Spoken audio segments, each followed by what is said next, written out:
Hello, how's it going? My name is Dottovu, and this is Game8 Connect.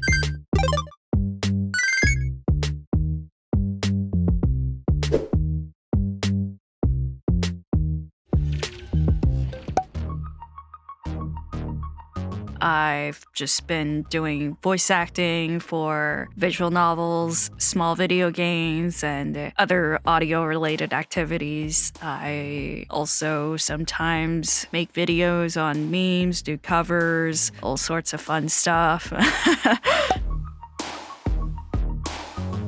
I first came across this abridged series called 50% Free, and I thought, oh wow, that's so cool. There are people like having their own version of the anime, and then I realized that these people were hobbyist voice actors, and I thought, I wonder where these people are getting their opportunities from, and I did some more looking into it, and yeah, now here I am. I guess I first look into the personality of the character. I think that's the most important part. And you need to analyze the character before trying your hand on the voice. Obviously, if I'm voicing for a project, they are going to give me a general direction as to how they want it to be, such as I want this voice to be energetic and young, then start from there and workshop it and see where it takes me. I'd say energetic characters because that's pretty different from how I am, because I'm usually more laid back in a way and monotonous, so it's a lot more interesting to voice a character that's a lot more energetic and Genki. One of the roles would be Miho from Please Be Happy. I like running around as a fox. Nature's better when you're a fox. She's a pretty energetic, empty-minded kind of character, which I had a lot of fun voicing. Nothing's difficult I'm just kidding. Yeah, obviously there are difficulties when you're voicing for characters. I think I haven't landed these roles yet, but I think characters with accents especially are difficult to do. And I get a lot more hesitant auditioning for those roles because I feel like I'm going to butcher the accents and whatnot. I think the differences would be that when it comes to a video game, you are allowed to kind of go at your own pace, and the game is just going to lip sync that, and there's not too much pressure in how you're supposed to pace your lines. But for anime, you have to do some ADR recording, and you have to time your lines correctly so that the lip flaps match the lines that you're voicing. I think that's one of the more different parts about anime and video games, yeah. I think, first of all, being able to convey your emotions are very important, because that way it makes the players or viewers invested in the character more if you're able to sell the character and make it as human as possible. Second would be range, because you would be a one-trick pony doing the same type of character over and over. So if you're able to do a childish voice or a much older type of character, you have a lot more characters you're able to act rather than locked into one type of voice. Because if you can do that one role good or even great, that's amazing. But I just think that it would be more impressive if you can go out of your comfort range and hone those other skills and expand your horizons with your voice acting. Everyone's got to start from somewhere, so I would hate to call something bad, especially if they're just starting out or amateurs. I don't really have much to say, but I guess if it's in a professional industry, maybe the tone doesn't fit the character. This is an extreme example, but let's say it's a childish character, but the voice is a lot more mature than the character's appearance. Maybe the character's expression is supposed to show some sort of despair, but the lines that the voice actor's delivering doesn't have the correct emotion. Bitch can't catch me! I think something along those lines. It's pretty much the opposite of what I just described for good voice acting, I suppose.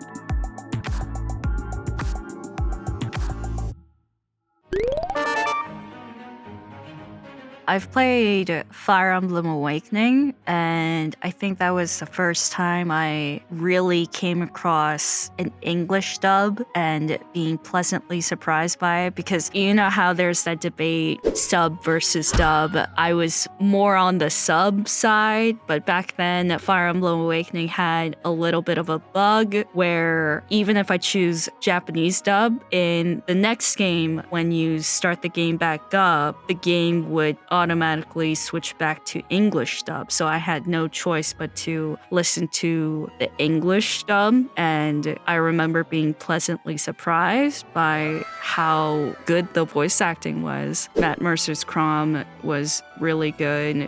You deserved better from me than one sword in a world of troubles. I'm sorry. I remember being surprised by that. And also the voice for Robin, I can't remember his full name, but it was by Vincent. Also really good. And I think that game really made me look into English voice actors. Yeah, it was a good time.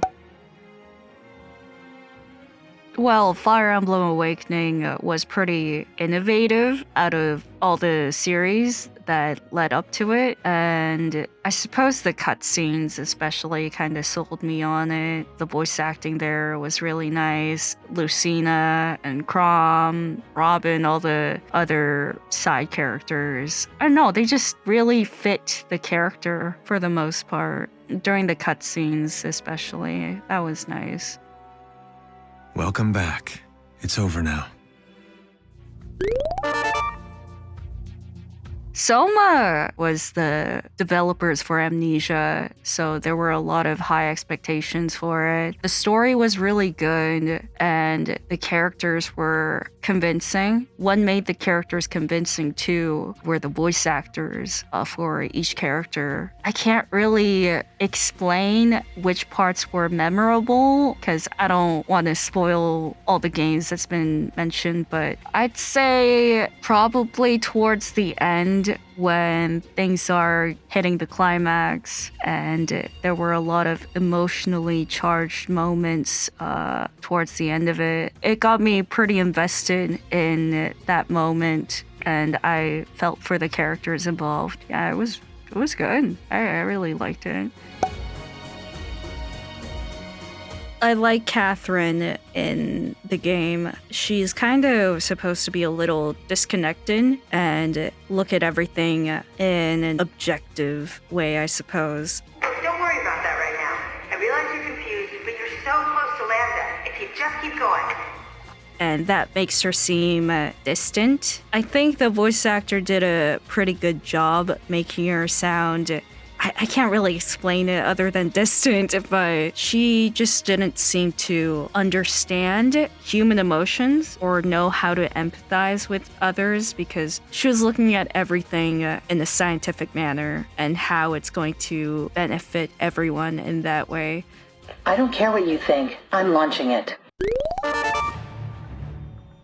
Metal Gear Solid. In general, I guess if I had to pick out the games, maybe Snake Eater and Guns of the Patriots. I like the voice acting for those parts. I did really like a lot of different characters out there, especially the bosses. They were interesting in 4 because they're all kind of screeching and in pain. It kind of sells their backstory too once you defeat them. And Snake has so much dialogue. Otacon also has so much. It takes up pretty much most of the story, but they are able to make it interesting throughout the entire thing. Not too monotonous, not too animated. It just sounds natural. And I think because of that, it makes you more immersed into the story. Otacon, are you angry? Just like act like there's nothing but yourself. That's the only thing you think about. It's a little different in comparison to Final Fantasy and Kingdom Hearts. Obviously, they have great voice acting too, but they don't sound natural. In comparison to that, the pacing in Metal Gear Solid sounds more realistic. I think the reason why a lot of people remember the bosses for Metal Gear is because the voice acting just really suits the characters. And I think there are oftentimes people used to prefer Japanese voice acting for video games. Metal Gear Solid, I believe, is something where a lot of people prefer the English one in comparison. I just think that the English dub fits the characters even more and makes them come to life. The Japanese dub is great too. But in my heart, I like the English dub. Snake, I know the Mark II's just a mobile terminal made to support you and all, but that doesn't mean you can just do whatever you want with it. I was kind of surprised that there was such a interesting storyline behind shooter games. That sounds really bad when I put it that way, but I guess initially I thought maybe they'd just be pew pew, die, and there are enemies on the other side and we have to defeat them. But it's a lot more complicated than that, and I think Soma and bioshock was one of those examples. And some of the more memorable moments would be the dialogue that's exchanged with Booker and Elizabeth. How do you wash away the things that you've done? You don't. Just learn to live with it. You can kind of see that they have a connection and see how they bond and all that. That's why the ending, or should I say endings, either makes you go, aw, or what the heck? I think that's probably why BioShock is a game that I still remember. A lot of times I don't remember games, just like movies. You just know that you've played it before, you've watched it, but that's that. The games that I've mentioned, I still remember the key points because it was pretty memorable. The story and the voice acting, yeah. Like, not one falls flat. That was such a good game. I think it's my first game into the Telltale series, but nothing hits quite as hard as Season 1. The rest are decent, but Season 1 with Lee and Clementine. Look, I don't know what happened, but I'll look after you until then. I honestly think that was the peak in Walking Dead. Usually I don't like kids in video games because they're oftentimes useless or they're a hindrance. It's changed a lot over the years, but Clementine was pretty smart and not getting in the way. She's very wholesome, and I think the voice acting especially kind of gave her a more innocent sense about her in an apocalyptic world. I'm glad I have you. Me too. There are other side characters where they're so much of an asshole. If they didn't play it well, you would just go, yeah, whatever. I guess that's kind of a dick move. But the voice acting just really sells the Karen-ness of it all. And you think, wow, what a jackass. I hope you get killed. And you get a lot more invested into the story that way. There are a lot of my favorite moments into it, but I think one of them would be the house where Lee gets invited for a dinner, and the dinner is not quite what he expected it to be. I thought that was pretty interesting. I don't know. I think all around the pacing and everything meshed well for Season 1 especially.